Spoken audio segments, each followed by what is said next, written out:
I woke up after I felt the cold pen right on my forehead. I had woken up for the fourth or fifth time, and I knew that the desk would be as comfortable as I imagined it to be. We didn't have many patients that night. We had the regulars and two other women who had checked in earlier that day for monitoring after their procedures. The place was cold, just like it had been at every other hospital I had worked in before coming into this one. But that specific part of the station, where all the computers were, was so warm. There was no way I was the only one who would sneak in a nap there every once in a while. Plus, the patient rooms were all equipped with sensors for when the patients fell, aka when they hit the floor, sound sensors, temperature, and of course, vitals. If anything happened, if anyone moved even to go to the bathroom, I would know. But it was so slow. I was not aware that I would miss the fast-paced environment of the other places until I got to Amersen Hospital, where nothing ever happened. Working with the elderly was different. They have a different idea on life and are willing to tell you what's on their mind most of the time, if you only ask them. Some are bitter, but most are sweet and kind and only want someone to talk to. We had a volunteer program, actually. One where children of all ages would come in and talk to the patients for 2 hours, from 4 to 6 in the afternoon, before we started serving dinner. It really hit me one evening when one of the kids asked about a patient who had passed away over the weekend. All of the nurses and staff were used to dealing with family members whenever something like that happened, but never a child who went by themselves to the hospital spent time with, well, their friends. After sorting out how to give the news, I had to figure out how to deal with the crying child. Fortunately, Jill, one of the other nurses, helped out with that, while I got back to the paperwork I was already behind in. Whenever a patient died, it was sad, of course, but it was also routine work. About once every couple of months, we would have to go through something like that, and we could never guess who would be next. It was such a surreal feeling knowing that you were the one to give the person their last meal, and somewhere in the back of your mind, you already had your suspicion that it would be their last. So you tended to their request for a larger spoon, or patiently waited for their food to cool down along with them. But for a bit, I wanted to go back to that. The slowness of the nights with the beeps coming from the other rooms and the phones on the quietest volumes. The deliveries at 4 in the morning. The distant sounds of the street from the window. We were not allowed to use headphones while on duty, so we would hear everything around the hospital wing floor. And I say that I wanted to go back to it because for a while, things were strange. When I think about that autumn season with sudden winds and scattered rains, I still remember what the place smelled like. Asphalt. For those times, a heating system had already activated, and the vents would bring in the smell of warm air coming from somewhere outside. Margaret Montgomery was a patient we had for a long time, or Emmy for short, who brought along some of the more vivid memories of the time. Emmy was being tested for issues, and likely Alzheimer's. The doctors had requested that she be kept alert with activities throughout the day and was eased out of a certain type of medication, later to be put on some other one. Emmy had lots of stories of her life. You know, I had never met anyone who had grown up in a small farm until I met her. She got out of her small town and managed to get through school while working before getting married. 3 children, all grown up and successful. And she had many stories about them. Some of her other stories were about other things. Stuff that either she was making up or was remembering again from some hidden spot in her brain. Stories of the warnings that would come from her dad and the farm. Bizarre stories of ghost friends and creatures that would roam the fields and come up close to her window. I, just like the other nurses, learned to listen to her and not make her feel bad while we changed the topic. She managed to understand that some of those things would scare us. I mean, at most 2 of us were on duty at night, alone, on a dark floor.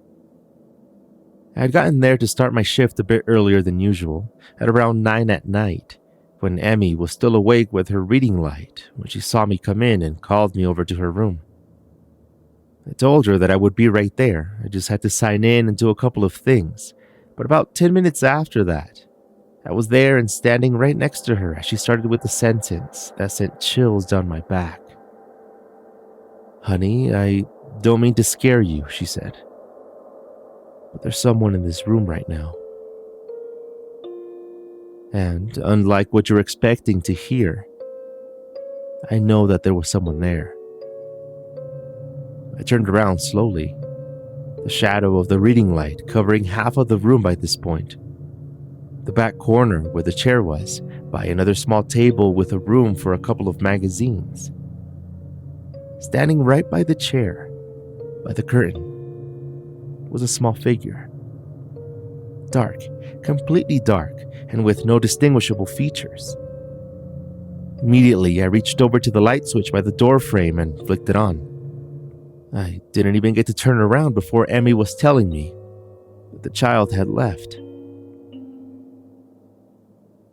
I asked her who it had been, and with a gust of fear that I hadn't noticed in her voice when I first stepped in, she started breathing deeply, saying that it had been a child asking her to come and play with him. "Honey, I think it's my time to go," she said, the sudden sadness in her voice. I walked over and reached for the box of tissues by the side of her bed. She asked that I dial the number of one of her sons, and as soon as I did, I held up the phone up to her ear and we both waited for the call to connect. When I heard someone answer on the other end, I just stepped out of the room. I myself could not explain what had just happened, but I had to tell someone. So I rushed over to Jill, who was just coming through the door to start her shift with me, and I told her, still not believing what I was about to say, that someone, a child, had been in the room with Emmy. That I had seen him. I don't even know why I bothered, though. Jill simply looked at me and smiled, saying that it was not even that late, to just grab a coffee and to grab her one too. But Jill had already had her set of stories around that place. She was older and had met many more patients than I had. She had been able to spot patterns of death and who was going to go. Of patients saying that their dead family members had visited them to accompany them to the other side. And just like that, the patient would have passed away the following day. Late one night, with one of the other nurses, she had heard her name being called through one of the vacant rooms in the voice of a patient, one who had already passed away. These things were normal to her, and I guess normal to us to some degree, but nothing that we had experienced would come close to preparing us for the shadow child of Amersen Hospital.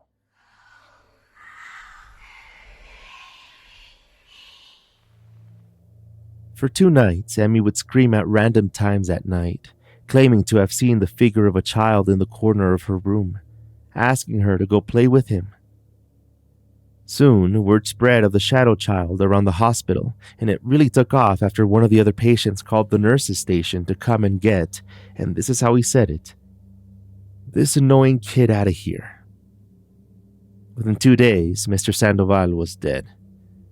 This mainly spread more rumors with the nurses, since we didn't share the stories with the rest of the patients for obvious reasons, but it was still such a bizarre coincidence. We have strict safety procedures for who can access the floor, with a security guard on the bottom floor and a special key and access code to enter the floor itself, something a child wouldn't be able to do even if they tried. Cameras lined the hallways and the staircases, and they would not point to anything strange happening. But the sensors eventually did. It was late September by this time, and Jill had been assigned to come in a little after midnight, with me and another on-call nurse on duty when one of the sensors went off. Someone had either fallen off the bed or had walked around the room in order to use the bathroom or something. The thing was, the room where it was coming from was completely empty.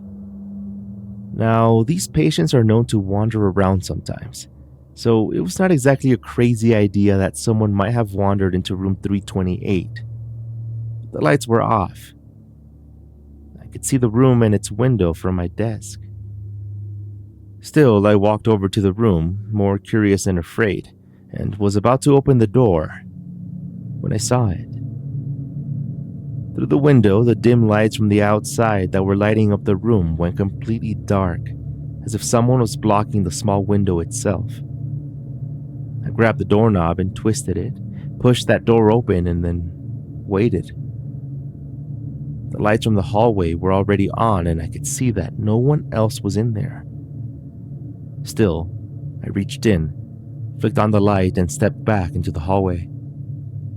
Silence. I walked in to shut off the sensor system. I turned off the lights and shut the door behind me. Emmy, all this time, had been getting worse, but the patterns continued with her stories of bizarre encounters back when she was growing up and the memories of the other side, as she used to call it. And all around the hospital, mainly with the regulars and long-term patients, you would hear stories of the shadow child who would roam the hospital wing at night. The supervisor was called in at some point to come in and check with security. The cameras would have caught any movement around the hallways of the hospital if there had been anything going on. But as expected, every minute of the tapes were reviewed, and it showed nothing out of the ordinary. I had gotten there at around 9 at night once again, and upon checking the logs, I happened to see Emmy's name, Margaret Montgomery, missing from the list of patients. I felt my heart drop to my stomach when I picked up the phone to check on the logs from earlier that day. Unfortunately, Emmy had passed away. The whole night I spent thinking of our conversations and the way she managed to keep it together for such a long time. Switching up the meals for her so she would get what she wanted. Listening to the same stories over and over again. But I also noticed that one of the nurses from earlier that day was still on the floor and apparently had not checked out. When I saw her coming out of one of the patients' rooms, she quickly came over to introduce herself to me. Kim was her name. She had started that same week. She called me by my name and she said that she wanted to talk to me. And I could tell she was nervous from how fast she spoke to me. She had been in the room with Emmy, she said, when she passed away. And she needed to talk to me in case I could help her understand what had just happened. That she had heard about my experience in Emmy's room.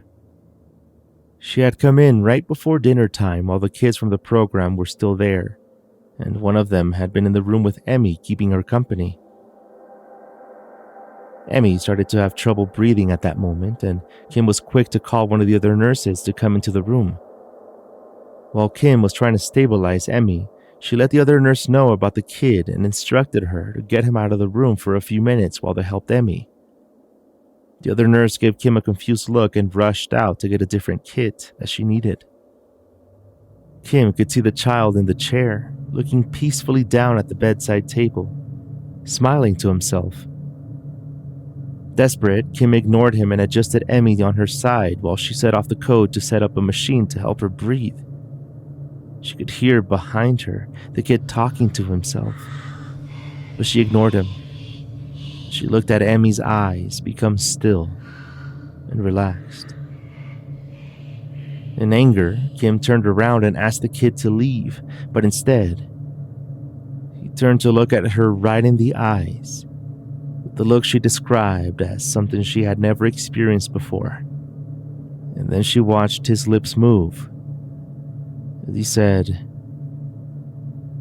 "Now she's gonna play with me." When she turned to Emmy and then back to the chair on the corner of the room, the child was gone. Nobody around Amersen Hospital ever saw the shadow child again.